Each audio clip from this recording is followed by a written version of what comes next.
A lot of commemorating of the Anzac spirit this year, a century on from the Gallipoli campaign. But a history tour guide leader from Queensland is about to record a century in honour of another landmark Australian campaign from another war, the Second World War. Aidan Grimes is this weekend about to trek the Kokoda track for the 100th time as he does what he has done for more than 20 years, leading a group across the arduous track in PNG and deep into Australian military history. Well, Aidan Grimes joins us now via webcam from the Gold Coast. Aidan Grimes, thanks very much for your time. Tell me, how does an Irishman living in Australia become besotted by the Kokoda track and the history that it holds? Well, Scott, my story started in 1987 when I came from Dublin in Ireland, and I landed in Sydney. And in Sydney in 1987 was also the Welcome Home Parade for the Vietnam vets. And I actually stood there in Pitt Street and I watched some of the most incredible scenes where I remember one fella in particular walking down the street. He was being helped by his mate, and I sat back and watched this, and I thought it was a big shame that it had taken so long to welcome these veterans home. So I had a great interest in history, and eventually that would take me on my journey up the Kokoda track. And I guess it was all about making sure that the history was never forgotten, and most importantly that the history that was created and the legacy created by our diggers was never forgotten. Now, you first walked the track taking a group of, I think, IT workers back in the early 90s. What was the track like back then, and how many people were actually walking it? Well, in those days, in 1993, it was my first track. There was nobody on it, and it was almost like nobody knew about the Kokoda track. And in many cases, I would present the history to schools and to corporates, and they would know it as the Coca-Cola track or the Dakota track. And it was a really big shame it was, but the actual track itself was unspoilt.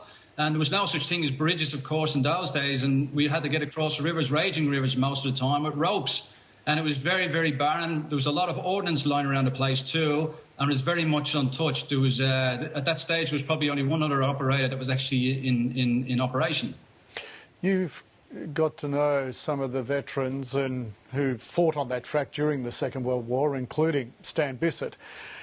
How did those meetings change the way you viewed the track and indeed how you walked the track?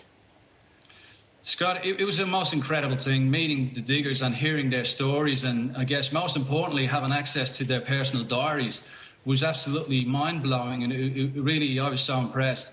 But Stan was a great man, of course, and I got to spend a lot of time with him, and he became more than just a friend. He was a mentor in many, many ways. So I got to meet some of the older diggers as well, and most importantly what I did then was I chose to seek out the actual history from their point of view, and from there I basically continued to research and read every aspect of the Kokoda track that I get my hands on. And then what I would do was I would knock on their doors and I would hound them for many, many hours, asking them the questions that I needed to know so that we could represent the history with integrity. Aidan, as you mentioned, when you first set out on doing this, there were very few operators. There are quite a few now. What do you think should be done to protect the track and to ensure the lives of those who live along it are not adversely affected by trekking and tourism? I think, look, at the end of the day, I think you've got some really amazing people now supporting the track environment. And I think there's a new generation coming through as well, and they start to understand the whole role that tourism plays in these areas. And importantly, the importance of trekking in the footsteps of those who've gone before and the legacy that they've created and left behind so that we can continue to learn from it. I also think that, with the new generation coming through as well, they all understand about sustainability. And we've got to work towards making sure that mining and forestry do not enter the Kokoda track or other areas in Papua New Guinea of military significance as well. And it's a balance between the military history and looking after the local population and the people who actually live along the Kokoda corridor. They benefit greatly from tourism. They benefit greatly from having access to all these trekking people that come across the track each year and the money that's spent in the country. From our point of view, we continue to tell the history, and from there, more and more people want to hear about the track. They want to go and experience it as well. Aidan, as you prepare to do your 100th trek, 100 treks on, what does the Kokoda track mean to you? What do you take out there? What does it still give to you? The Kokoda track to me, it's a learning environment. I never stop learning, and I respect everybody that walks the track. I think it's the greatest thing. I respect the people that own the track, the Papua New Guinean people. I love it. I live and breathe it. It's part of me. But most importantly, it's about the legacy of those who've gone before. So it's those diggers that were left behind in Bamana Cemetery. It's their story. It's not our story. It's their story. And for me, every time I walk that track, I walk it with respect, and I learn something new every single time. Yes, it's 100 treks, but ultimately, at the end of the day, I continue to learn every single time I do the track. And that's one of the greatest things about the Kokoda track. It is one of the greatest teachers. It's a great equaliser. It doesn't matter where you come from. It doesn't matter how much money you have, what religion, what colour your skin is. We're all equal. And it's all about survival, and it's all about learning. It's about following in the footsteps of those who've gone before. Aidan Grimes, about to do his 100th trek.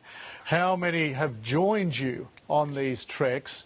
Have you kept tally, and have you noticed how lives have changed as a result? Well, Scott, over the last 22 years, I guess there's been over 4,500 people easily that have come through. And that spiral, that's gone into other areas as well. And to see the changes in their lives, I've seen people with all sorts of different issues, from a medical problem to challenges in their personal lives where they lose a loved one. And for some reason, the Kokoda track is a great healer. It's a great equaliser. And I think mainly because it gives you the opportunity to ask the question why, but also gives you the opportunity to see the answer in such a pure and pristine environment.